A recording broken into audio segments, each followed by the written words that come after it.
Assalamualaikum warahmatullahi wabarakatuh. Puji syukur kehadirat Allah Subhanahu wa Ta'ala dan sholawat serta salam bagi Rasulnya. Yang saya hormati dosen pembimbing mata kuliah Manajemen Pendidikan Islam, yang saya banggakan teman-teman sekalian.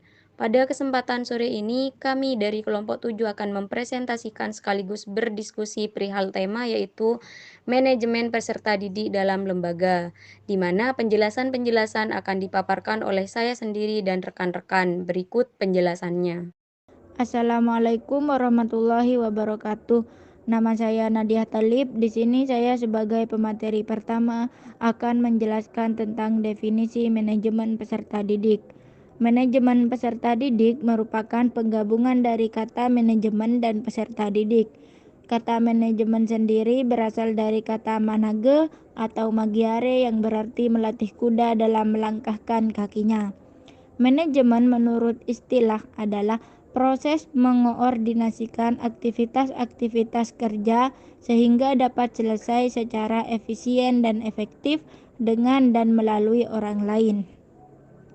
Dalam Encyclopedia of the Social Science dikatakan bahwa manajemen adalah proses pelaksanaan program untuk mencapai tujuan tertentu yang diselenggarakan dan diawasi.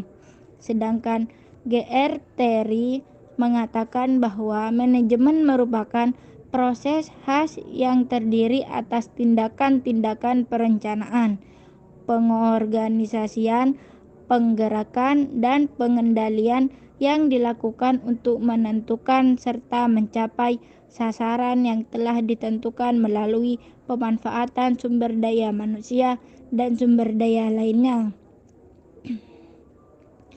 Dari beberapa definisi manajemen yang sudah dikemukakan di atas, dapat disimpulkan bahwa manajemen adalah ilmu pengetahuan dan seni untuk mengatur, mengoordinasikan aktivitas kerja dengan cara memanfaatkan orang lain untuk mencapai suatu tujuan tertentu. Sedangkan peserta didik menurut ketentuan umum Undang-Undang Republik Indonesia tentang Sistem Pendidikan Nasional adalah anggota masyarakat yang berusaha mengembangkan dirinya melalui proses pendidikan pada jalur, jenjang, dan jenis pendidikan tertentu. Peserta didik juga mempunyai sebutan-sebutan lain seperti murid, anak didik, pembelajar, dan sebagainya. Peserta didik adalah semua orang yang melibatkan diri dalam kegiatan pendidikan atau dilibatkan secara langsung, yaitu semua masyarakat yang mengikuti pembelajaran di lembaga pendidikan formal dan informal.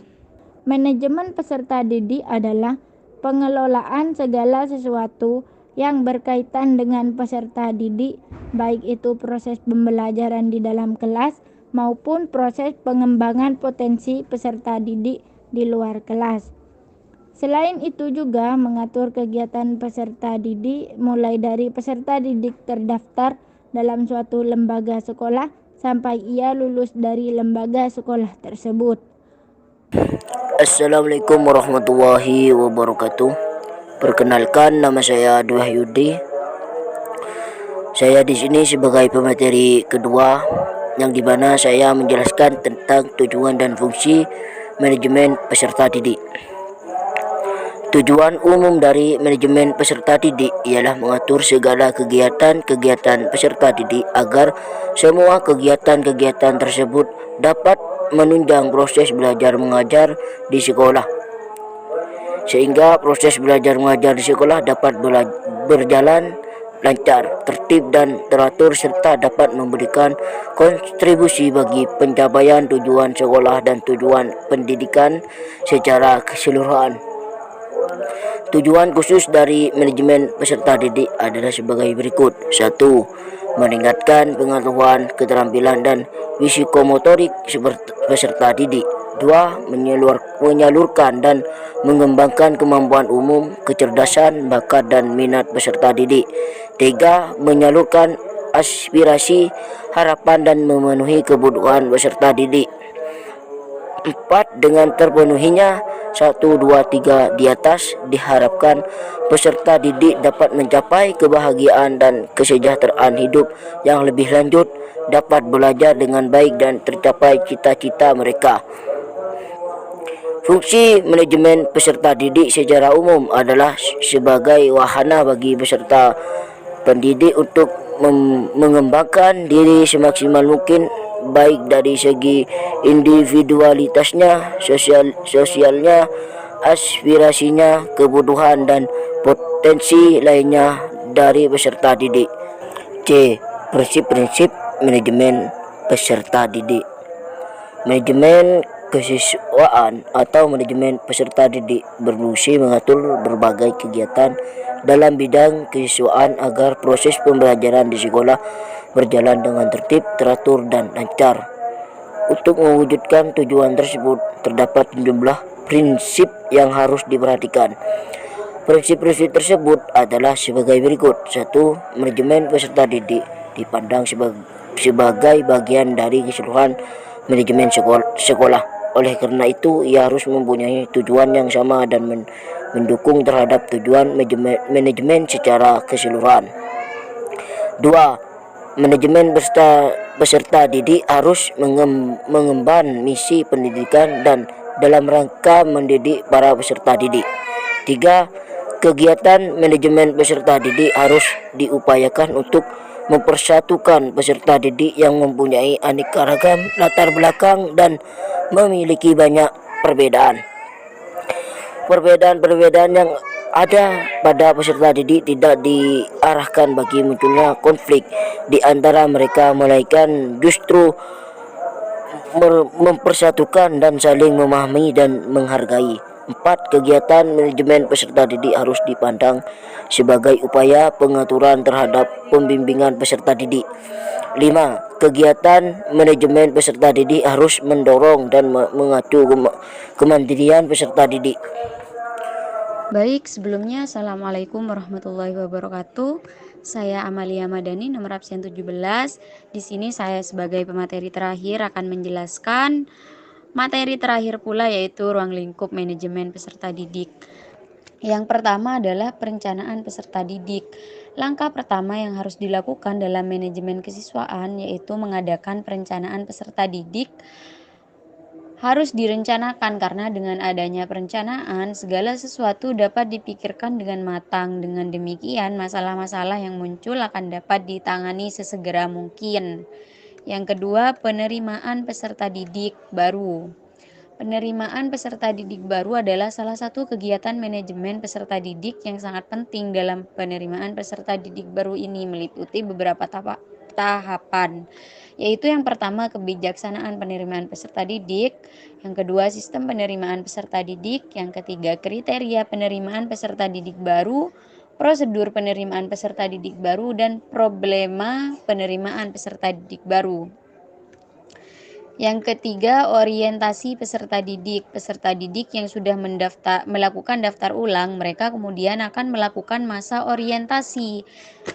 Masa orientasi yang dilakukan di sekolah. Orientasi ini dilakukan dari hari pertama masuk sekolah. Pada bagian ini secara berurutan terdiri dari alasan dan batasan orientasi peserta didik, tujuan dan fungsi orientasi peserta didik, hari-hari pertama di sekolah, dan pekan orientasi peserta didik.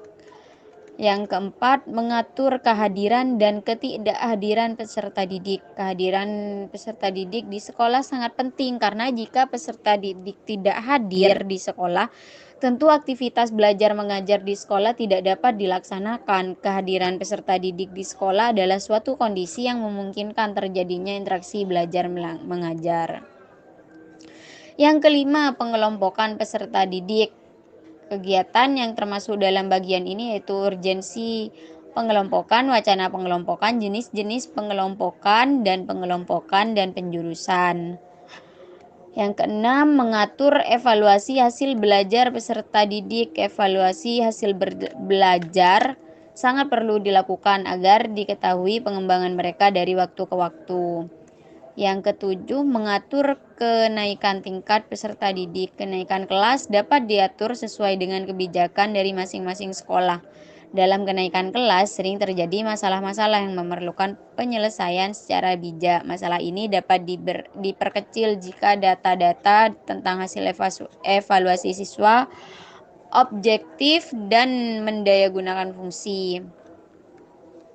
Yang kedelapan, mengatur peserta didik yang mutasi dan drop out. Mutasi dan drop out seringkali membawa masalah di dunia pendidikan. Oleh karena itu, keduanya harus ditangani dengan baik agar tidak mengakibatkan keruwetan dan keribetan yang berlarut-larut sehingga pada akhirnya akan mengganggu aktivitas sekolah secara keseluruhan. Yang terakhir, kode etik, pengadilan, hukuman, dan disiplin peserta didik. Pendidikan di sini didasarkan atas norma-norma tertentu bagi peserta didik. Norma-norma dan aturan-aturan tersebut mengharuskan peserta didik untuk mengikutinya. Selain itu, para pendidik selayaknya juga menjadi contoh terdepan dalam hal pentaatan terhadap tradisi dan aturan yang dikembangkan di lembaga pendidikan. Begitulah penjelasan dari kelompok kami. Jika ada yang ingin didiskusikan atau kurang dimengerti, boleh langsung mengirim pertanyaannya di Google Classroom yang sudah disediakan. Terima kasih, semoga bermanfaat. Wassalamualaikum warahmatullahi wabarakatuh.